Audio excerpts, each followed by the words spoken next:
Hey friends, welcome back to the Proverbial Masterminds. I'm Erin. This is Dr. Sherry. We're just two daughters of the King, minding the Master's wisdom and continuing in chapter 30.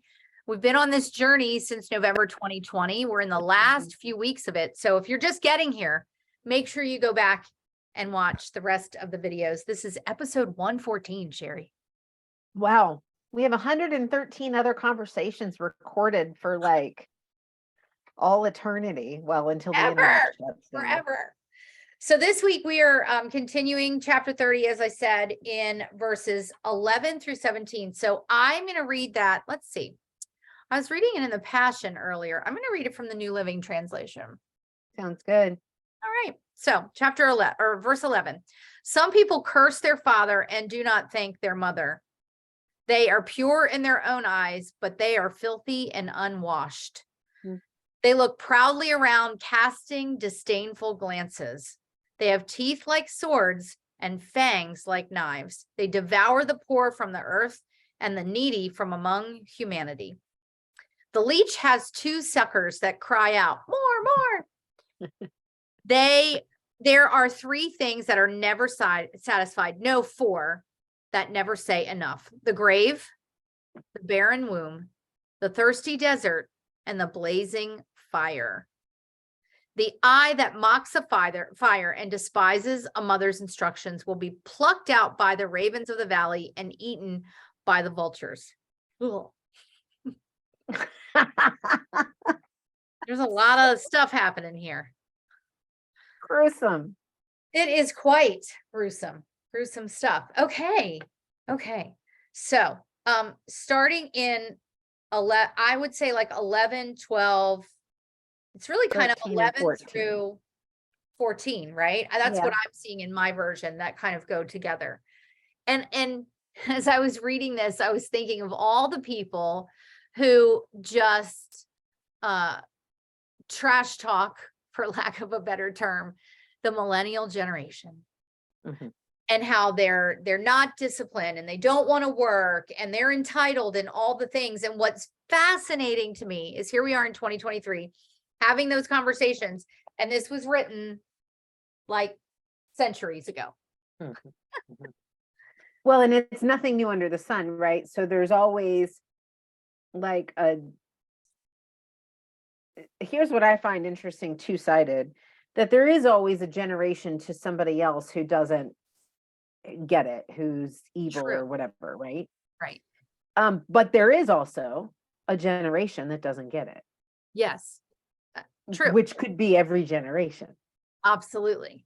And like like I remember being the generation that was like, oh, I'll never be like that. And here I am. Right. Right.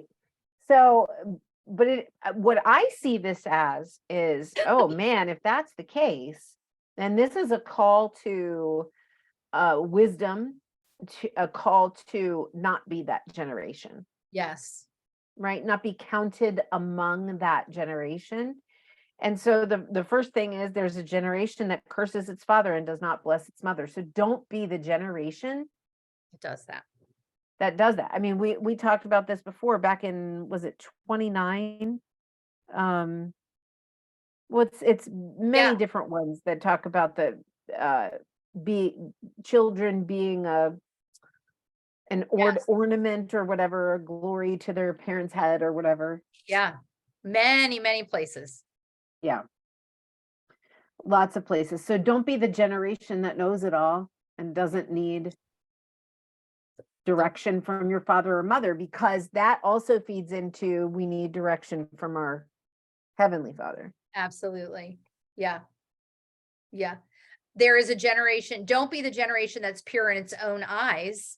Yet is not washed from its filthiness. And going back to what you just said, well, every generation thinks they're the best generation. Yeah. Right. Isn't that the truth? Every generation thinks, well, we did it the right way. And you're not doing it the right way. And yet it's fascinating. My daughter said this to me recently. She took one of her last classes in college last year was about the 60s. And she said, let me disclaimer, this is not a political show. Just want to give that disclaimer. But she said, I am so fascinated that all of these hippies of the 60s who went to Woodstock and did all this stuff are now very conservative. She's like, don't they remember? And that's kind of like, Right. they think that they're pure in their own eyes. Yeah. Yeah. Yeah. Right. Yeah. And how lofty are they? If you think you're better, right? And your eyelids are lifted up like, That's right. I'm gonna look down my nose at you because you don't know Because you what don't I know. know. Right. Yeah. And then they look proudly around, casting these disdainful glances. This reminded me of last week in verse 10, where he talked about not looking down on others, in that where, do not malign a servant to his master unless Yes. he curse you or be found guilty. And this very much reminded me as they're sort of looking down Yeah. these people, and how Yeah. many times, this is not Solomon writing chapter 30, but how many times in Proverbs we have been warned of that. Right. We're so hard-headed. It's pride, right? Total pride, total pride. And Well, it's interesting too that he says that their teeth are like swords and their fangs are like knives. They're just hungry to devour the poor off the face of the earth and the needy, like just to take them out of existence. yes. It's interesting, as I've been doing, there are so many lies of the enemy that have been perpetuated in cultural programs and policies that create a less than culture that, if you look at it from an objective standpoint, seems like it just wants to keep them separate. Separate. And so that fits in with this, right? Like, just take the needy out from among the people. That's right. Like unseen, right? Yes. Yeah. We don't hear them. They must not exist. Right. Yes. All right. 16, the leech. This 15, was leech, or 15, right? sorry, 15. It was funny to me that in the New King James, it says the leech has two daughters, give and give. And when I first read that, I thought, I would have thought, give me, right? Like it says in the New Living, more. But I get it, because they're like saying, give me more. Yeah. Give. Yeah. I'm a daughter. Give me more. Right. Yeah. So that's like really powerful, because the leech doesn't care about the host. No, Doesn't care about who the host is. that's right. They just want to suck whatever they can, and they teach whoever is they're bringing up to do the same thing. Exactly. All right. So what are you thinking of the rest of 15 that goes into 16, these 4 things that are never satisfied? Well, I'd say that it's just there's probably something deeper here that we can discover in the next 5 minutes, but let's see, because these things are never satisfied, right? Well, the grave, that's apparent because people keep dying. Yep. Right. People keep dying. The barren womb is never satisfied because it's barren. Yeah. It's unable to host to give life. Yes. So it wouldn't be satisfied if you can't give life. The earth that is not satisfied with water, of course, isn't satisfied. I mean, how many times in our generations do we say, oh, we could really use some rain, right? Right. Or how often does the drought go on and on and on? And then you think, okay, the drought's been going on like wherever in the US, and then they get all this rain and you're thinking, well, surely the drought must be over. No, it's never satisfied.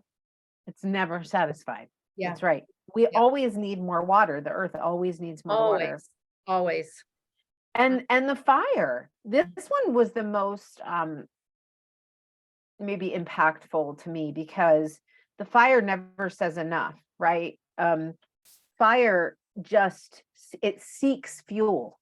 Yes. It doesn't seek a place to go to die. It seeks a place to thrive, right? Yes.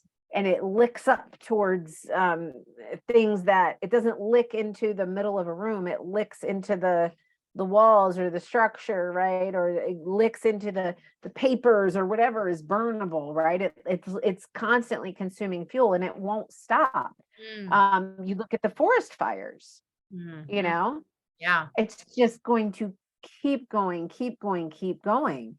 Right. And that's a really good picture too, because the forest fires, like even though we fight them and we have all this modern day equipment, they can burn so furiously that they can destroy thousands upon thousands of acres before we can even get Yeah. a handle on it. Right. Right. And even as we're getting a handle in one area, Yeah. it can continue to be going in another. Yeah. In my in my New King James, well, it says it in New Living Translation. If you look at the word for the grave, it's Sheol, which we know is another word for, hell, right? Mhm, Um, mhm. and of course it's never enough because like the enemy is there, right? And you're so like I really picture it like people grasping, right? Because Yeah. they can never get enough because that's where they are versus, being Yeah. with Jesus and having everything provided in heaven. Oh, Aaron, are you still there? Yeah, I'm here. Can you hear me? I'm You're here. frozen. Oh, Okay. There you okay. go. All right. Yeah, it says sorry people, my internet is unstable. I was just saying how with Sheol meaning hell, like I just picture people like grasping, right? Like Yeah. the angels of the enemy grasping for more. Yeah. Hmm. Hmm. Yeah, Yes. absolutely. Okay. So And then so go ahead. I was just going to say, why was it important for him to bring up things that are never satisfied? Why do you think? Well, going back to everything that he's kind of, if you go back through 30, um, I think for me, it's this reminder of if I just look back at what he's requesting and verses 7, 8, and 9, like he's requesting just, Lord, keep lies from me. Give me Yeah. just what I need today. Yep. This to me is like the picture of Let gluttony. me be satisfied. Yeah. Yeah. Yeah. And the picture of gluttony, Mm, right? I mm, just need more. I just need more. Yeah. mhm. Yep. Absolutely.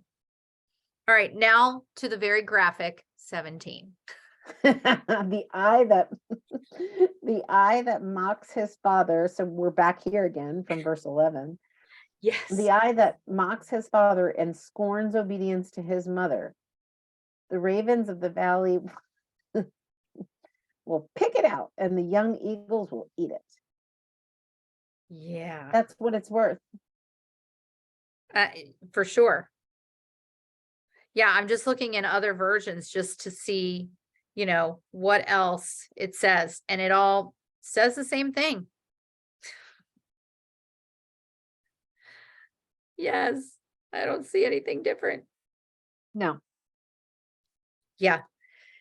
That's like pretty gruesome to think about. But it's sort of like if you're not going to be satisfied, then what worth do you have other than to That's feed the right. vultures? That's right. Yeah. Yep. That's what the worth is of the one that mocks wisdom. Yes. Because really that's what that's saying. Your mother and your father are provided to give you wisdom. And I understand that there are plenty of earthly mothers and fathers that have not exercised or Yes. done well with that. I understand that. But in general, the principle is that the person who has given birth to you teaches you, instructs you. And if they were a leech, they taught you to take, right? Yeah. Yeah. But if they've given you wisdom and then you mock that, Yeah. that's worthless. It's being the fool. And we've heard a lot about the fool in Proverbs. Mhm. Yes, indeed. Yeah, and so good news for the heaviness of this passage is that the very next two verses are about the things that are really marvelous. Yes, the things that are too wonderful, he Too says. wonderful. Yes, it's gonna marvelous. Yes, that's what it uses in the Passion Translation as well. So that is where we're going to be next week. So friends, tune in. We will be back to live next week for episode 115. We are going to be in verses 18 to 24 of chapter 30. Yep. So join us on YouTube at the Proverbial Masterminds. Go follow and all the things and catch up on the All the things. other episodes. And we'll see you then. Bye, friends.